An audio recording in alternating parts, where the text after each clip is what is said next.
Okay, so we've got overnight viewing figures for the first three episodes of Doctor Who Series 15, aka Season 2.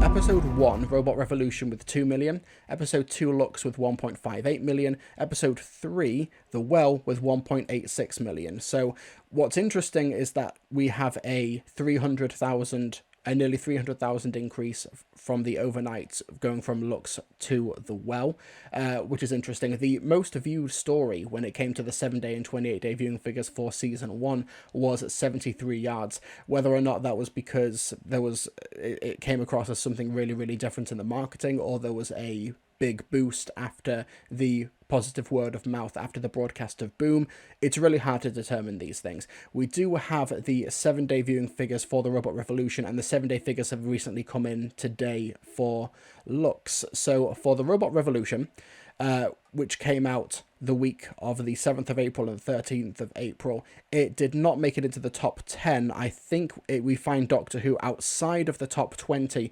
21 with 3.57 million viewers. Now, this comes with a few caveats, of course. So the overnight viewing figures do not include the viewers who watched it on the iPlayer prior to its linear TV broadcast. So in the UK, the episodes drop at 7 a.m. on the BBC iPlayer and then broadcast at around 7 p.m. For those 11 hours, these figures are not counted in the overnight tally. It counts when it comes to the 7-day 4 screens, but it doesn't count for the overnight figures. So already right off the gate, these overnights are not particularly representative. I think that the majority of people watch it on its linear broadcast time slot or afterwards, because I think the overnights for Robot Revolution were like 2 million, but then you add like 400k to the overnight figure if you want to have the people who watched it in the 11 hours beforehand. It's actually the minority of people, the vast minority of people who watch it on the iPlayer prior to broadcast, which is a pretty interesting statistic. So when it comes to the Robot Revolution opening outside of the top 20, it does come with caveats. Firstly, as you can see already instantly above it, we have 1, 2, 3, 4, 5, 6 episodes of Emmerdale. These alternate. EastEnders, EastEnders, EastEnders, EastEnders, Emmerdale, Emmerdale, Emmerdale, Emmerdale, Emmerdale, Coronation Street, Coronation Street. So, if you want to be charitable, you can get rid of these multiple episodes, which consist of how many? 1, 2, 3, 4, 5, 6, 7, 8, 9, 10, 11, 12. If you want to be charitable, you could bump this up 9 spots in the overall ranking to account for the multiple episodes, and let's just say for fun that it's ranking at like 13 or 12th for the week. It's still opening outside of the top 10, which is quite disappointing, I think. However, what separates the 21st most viewed show, which is Doctor Who, and the top 10 is like 300 to 400k. These are very narrow margins. Doctor Who with 3.5 million, EastEnders with 3.57, EastEnders with 3.59, EastEnders with 3.67, 7.1, 7.2, 7.6, Antiques Roadshow with 7.7, Emmerdale with 7.7, Emmerdale with 7.8, Emmerdale with 8.6, and then Gladiators with 9.4. These are very, very narrow margins. So even though I think Doctor Who opening outside of the top 20 when you take all programming into account, and opening outside of the top 10 if you want to compress those soap operas, it's still a bit disappointing in terms of the rankings, but it's not exactly a super dire picture when you actually take a more concrete look at the figures. It's very likely that it's going to make its way into the top 20 when you account for the 28-day viewing figures, because those who watch EastEnders and Emmerdale and Coronation Street, the soap operas, they will likely be watching much more immediately, whereas Doctor Who has got an 8-week span, and it's going to attract more people over those 8 weeks. So when it comes to broadcast dramas, so what we got on the BBC?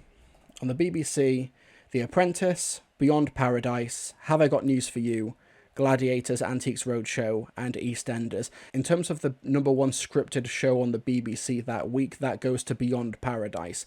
Beyond Paradise getting just under 5 million, but Doctor Who managing at 3.5. That's a bit disappointing. If Doctor Who's not ranking particularly high, you at least want it to be ranking higher with the scripted programming, and the fact that it's not doing that is a little bit disappointing.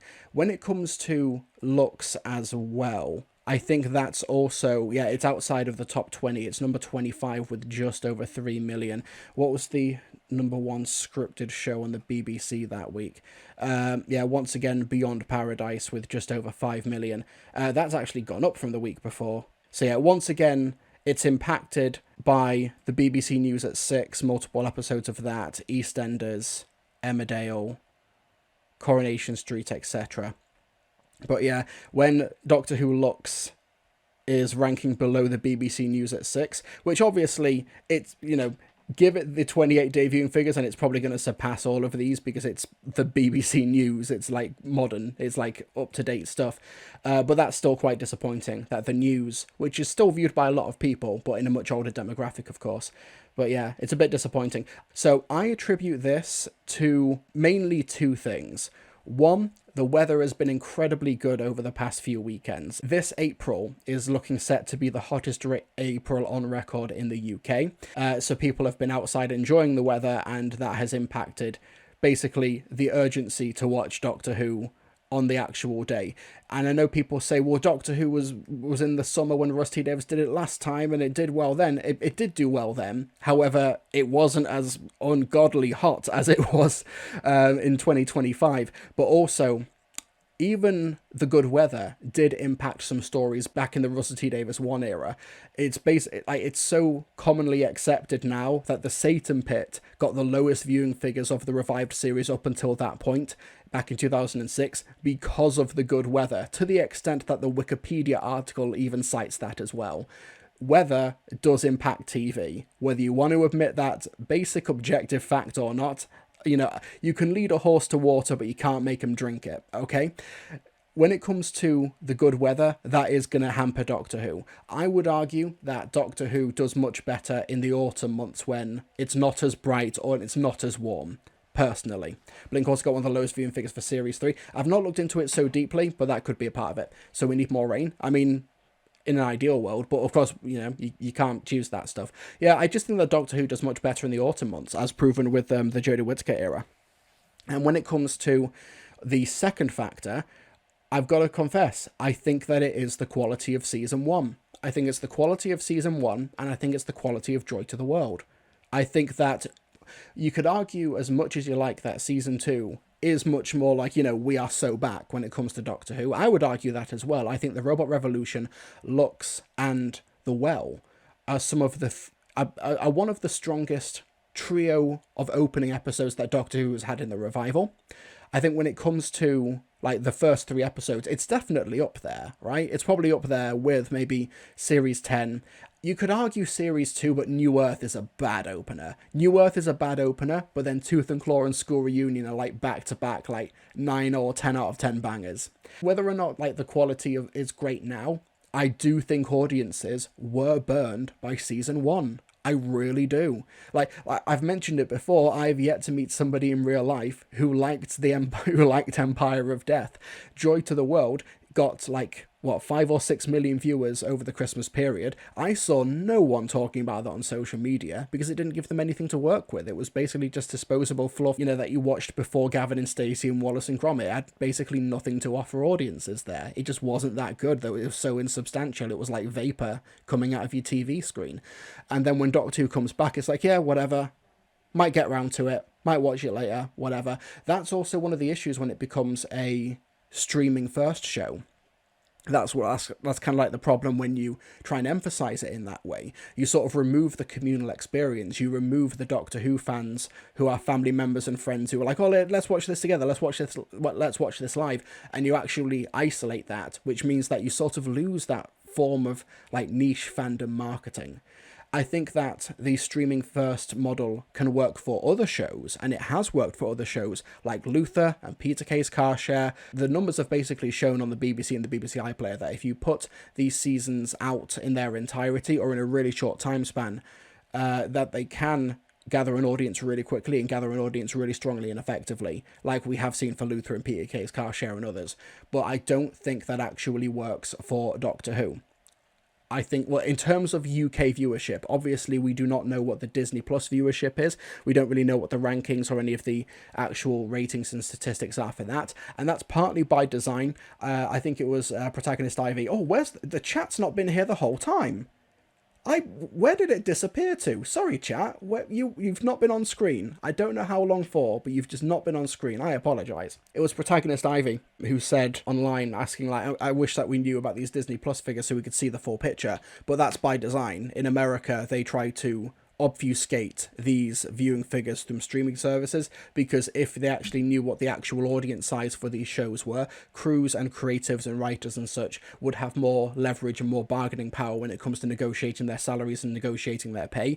And the fact that the data is obfuscated from the public and obfuscated from its creatives, that's by design. It's one reason why we should really be appreciative of the BARB in the UK, where we can have this transparency. It's not perfect transparency, but it's about as good as you're going to get in the system. We have The Well, with stronger overnight viewing figures than Lux. And Lux, interestingly enough, is doing incredibly well on TikTok, with Mr. Ring-a-Ding videos amassing millions and in some cases tens of millions of views of like out of context clips, out of context videos. And then you go into the comment section and it's full of people saying, what on earth is this? I need to watch this. Where can you watch this? What movie is this? Grok, what is this? So that might actually, interestingly, be a viral sensation, which is significantly better, as No More Flippin' in the chat says. It's significantly better at generating content than Mrs. Flood will, for example. Outside of the Church of Ruby Road, like initial fourth wall break, that mystery has essentially just been dead on arrival. I don't know a single person in real life who actually is invested or cares about that mystery to like any extent. When I was watching The Well with Yaz, when she turned up at the end, there was like an audible groan from her. Just sick of, just sick of the mystery. So Mr. Ring-a-Ding might actually be the salvation of Doctor Who this season. Like I said, I've mentioned it on the last stream. I just have been so busy with work outside of YouTube. I've just had no time to do it. I am planning to do a video on the future of Doctor Who beyond this season and its like viewing figures and whether or not the show has been cancelled or has been renewed and stuff. I've been planning to make a proper video about that at some point. But I think that when it comes to Lux and its engagement on social media, that actually might be a very strong factor moving forward. And we'll have to see if the increased overnights for The Well improve the show's standing. The problem is, because the weather has clearly impacted Doctor Who's like out of the gate viewing figures and has essentially like maybe crippled it from the start, and over the next 5 weeks it's only going to get hotter. It's only going to get warmer, and more people are going to go outside and not be watching TV. That's definitely going to have an impact for the next 5 episodes, without a doubt. The Well has got really good positive word of mouth as well. In the same way that Joy to the World was seen by significantly more people on the overnights and likely the 7 days as well than all of these episodes, I saw like no social media chat. No one was talking about it at all outside of my Doctor Who bubble. But for The Well, I have seen friends of mine being like, oh, I heard it was good, so I checked it out and it was really good. So that's quite interesting, whether or not that positive word of mouth will transfer to the viewing figures and also maybe have a retroactive impact on the Robot Revolution and Lux, and also episodes moving forward like Lucky Day, The Story in the Engine, the Interstellar Song Contest. Dude, the world of TV is way different than it was 20 fucking years ago. People acting like people view TV the same way they did in 2005 and stuff. I don't know if you're attributing that to me or just the general discourse, Vishan Singh, but I wanted to emphasize that these numbers in and of themselves, I think that the actual numbers are interesting to look at, but they're basically irrelevant. What's most interesting and instructive is the ranking, and also what are other dramas doing as well. What are other dramas doing? What else is happening on the same day as well? If we look for the Robot Revolution to Saturday, the number 1 show was Britain's Got Talent, which is to be expected, and the 1% Club also expected, and Gladiators. We've got these reality entertainment shows, which typically do very, very well with audiences because in the UK, we're a chronically sad country. And I don't mean sad as in like, oh, they're sad, like as in they're depressed people. So we rely on these entertainment shows to prevent us from suicide. Doctor Who was the most watched drama of the day. It wasn't the most watched drama of the week. That goes to Grace, that goes to Beyond Paradise and the soap operas. But it was the most watched drama of the day. So Doctor Who is still ruling Saturdays in terms of scripted dramas, with Casualty, the next competitor, getting 700,000 less than that. That's the Robot Revolution. When it comes to looks, if you also go to Saturday, the most watched drama of the day also belonged to Doctor Who, and also Casualty just underneath her as well. Do you consider yourself an analyst? Like, in a more casual sense, I'm definitely, in terms of Doctor Who fandom spaces, not to brag, but I am probably the closest you're going to get to a viewing figures analyst in this fandom. Because as someone who does work in TV, sometimes analysing these figures is literally my job. And it has been my job for other broadcasters and for other shows and stuff. I'm not formally an analyst of viewing figures, but I'm probably the closest thing you're going to get in this fandom. Given how many viewing figures Britain's Got Talent has lost over the years, no one harps about how dead it is, just like they do Doctor Who. It just shows that broader TV issue. Not so. Yeah, exactly. However, what Britain's Got Talent can still claim is that it is still a top 2, top 3 show of the week. Doctor Who is currently not able to do that. That's the difference. However, because Britain's Got Talent is a big budget ITV entertainment show, of course it's going to win. But also, something to consider as well. One reason why I think Doctor Who works better in the autumn months is that it's not competing with Britain's Got Talent. Britain's Got Talent is on ITV at 7 p.m. Also, on at around 7 p.m. is Doctor Who. Doctor Who is directly competing with Britain's Got Talent, and it can't win that fight. Understandably, it can't win that fight. So I think having Doctor Who in this time slot, it's not working if it wants to still be a top 10 show. It is still the number 1 most viewed drama of the day, which is still not nothing, because Saturday and Sunday are sort of like the biggest days for dramas. And also Friday, if you can't be on Paradise. Let's say Friday to Sunday. Also for ITV, Britain's Got Talent brings in big advertising. It does, but advertising is not the be-all and end-all anymore. It's the same way how Mr. Bates versus the Post Office can also be made by ITV and be viewed by 15 million people and start a national conversation and discussion. But because advertising power is so weak in the UK, because we are such a poor country in terms of like spending power, the consumer has such weak spending power compared to other countries in the world, advertising doesn't really mean an awful lot. When it comes to Doctor Who, it was cancelled in the late 1980s, when it was outside of the top 100 in terms of the viewing figures ranking. I don't think Doctor Who will get to that state at any point in the near future.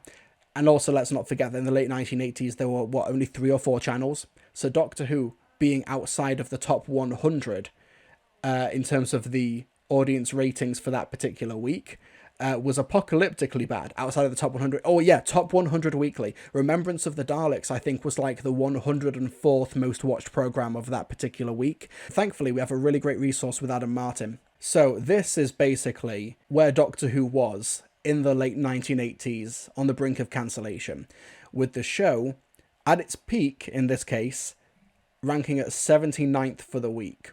We are obviously not in that state now. We are not outside the top 100, for example. I know it's not a direct comparison, but remember, Doctor Who was only competing against the BBC was only competing against a couple of channels back in the late 1980s, whereas now these include streaming. This includes Netflix. This includes Amazon, for example. What interestingly happened though a few weeks ago, prior to Doctor Who coming back, was that there was a brand new landmark moment in British TV, where Adolescence on Netflix became the very first time that a streaming show was the number 1 most viewed show of the week from the BARB, episode 1 of Adolescence. Doctor Who now you can watch whenever you want than you could. Yeah, I know, yeah. Which made it even like more urgent, and the fact that it was still ranking so low. When you have something streaming first, you sort of remove the psychology of having to watch it immediately. Here we go. So on March 13th, that week, was the very first time a streaming show, Adolescence episode 1 with 6.4 million, was the most watched show of the week according to the BARB viewing figures. Episode 2 was ranked number 3 with 5.9. Episode 3 ranking number 6 with a 5.1, and episode 4 ranking 9th with 4.6, sorry. We're seeing a shift as well. I just don't think Doctor Who is part of that shift at the moment. We'll have to see how it does over the next 5 weeks. But like, I want to emphasize here, these numbers, the numbers themselves, basically irrelevant in terms of the actual number, in terms of the actual statistic.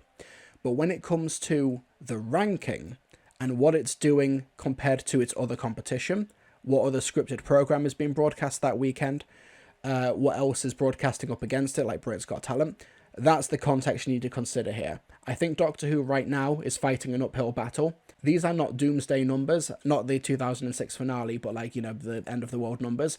But I don't think this is what Bad Wolf, the BBC, I don't think this is what they want from Doctor Who at the moment. I think it probably should be doing better. But because, as we've mentioned before, it is on iPlayer, you have the archive there for the next, like, 5 weeks. There's no urgency, basically, to watch these right now. People might actually wait until the end of the series and then bloody binge the full thing. We've seen that binging model work for shows like Luther.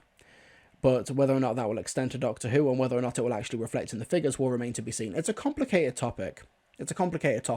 Damn, all 4 episodes did better than Gladiator. Yeah, but here's the thing that you have to remember, though. With that adolescence thing, much like Mr. Bates versus the Post Office, adolescence became must-see water cooler TV that actually had massive, like, cultural conversation and cachet. It was being talked about in the House of Commons. Elon Musk was doing white supremacist propaganda about it on X, the Everything app, etc. And it gets 6.4 million. So if 6.4 million is the figure for, like, massive cultural conversation, massive game-changing viewing figures and stuff, then all of a sudden Doctor Who approaching 3.5 million in comparison doesn't seem as bad.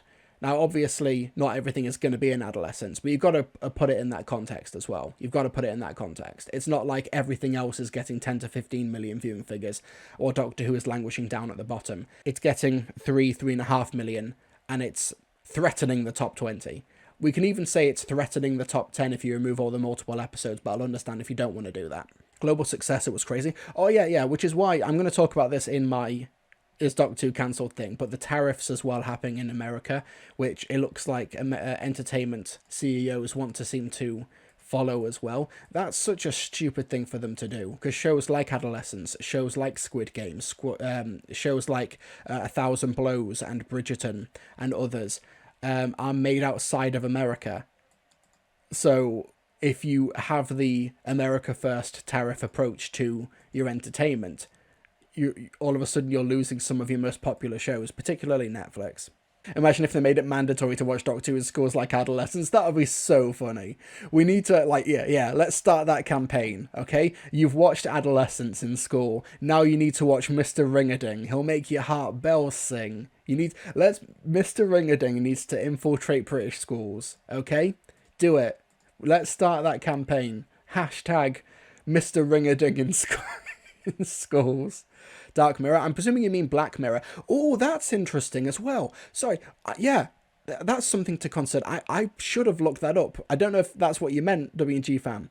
But in terms of Black Mirror, is Black Mirror, which dropped the same weekend as Doctor Who, is this in the top 50? It isn't. That's interesting as well, because I think, I might be looking too deeply into this, Netflix did not announce the release date for Black Mirror until the BBC announced the broadcast date for Doctor Who, and then they announced that Black Mirror would be coming out the same week as Doctor Who. However, despite Black Mirror being a high-profile show with British creatives on Netflix, which a few months prior had massive success with Adolescence, the fact that Black Mirror, a big sci-fi show of comparable scale and size to Doctor Who, is not in the top 50, that's interesting. I think Netflix put Black Mirror out that weekend, maybe for British audiences, we can't speak internationally, trying to compete with Doctor Who, not necessarily for the same audience, but certainly in the same genre. And it didn't break the top 50. It got less than 2.2 million the weekend it dropped all of its episodes. That's interesting. That's a nice little wrinkle. It's not like definitive proof, but I think it's a nice little extra thing to throw in there. Black Mirror isn't really that big in the UK as in other countries. I say it was just a coincidence. Maybe it's a coincidence. I don't know. We shall see. But yeah, I still think it's quite. I still think it's quite interesting. Shush, Council of Geeks is talking. Anybody else feel like Disney just isn't bothering to promote the new season of Doctor Who? Here, let me show you what I mean. So I'm sitting down to watch the new episode, which aired yesterday at time I'm showing you this. So let's scroll through the new hot stuff little thing at the top, okay? Okay. All right. What? Okay. Yeah, I mean, Bluey's always good. Simpsons, okay. It's not here. And even when I go down to recommended for you, theoretically informed by my algorithm, what have we got? A billion pieces of Star Wars I don't want to see, a bunch of Marvel stuff I've already seen. It would rather me watch Quantumania than the new episode that aired yesterday of Doctor Who. Disney, you are pulling a full-on Netflix and not even bothering to promote the second season. Yeah, that tracks. So the thing is that you can't really say that Disney weren't promoting the show, because they had the blue carpet premiere, they had the Good Morning America interviews, they did all the press junkets in America. However, I think that was like a package marketing deal that went with season 1, that they'll distribute the 2 seasons of Doctor Who plus the War Between the Land and Sea, and they'll also give it the blue carpet treatment. They'll do these interviews and press junkets, but beyond that, I'm assuming they don't have an obligation to promote it. So the fact that they aren't doing that on the homepage for Disney Plus, I don't really think that bodes well. That's a big shame. The problem with that as well is that because it's coming out in the same window as shows like Andor as well, if they want to promote the big sci-fi show, they're going to promote Andor. It's not necessarily the same audience, but they probably want to monopolize that genre there.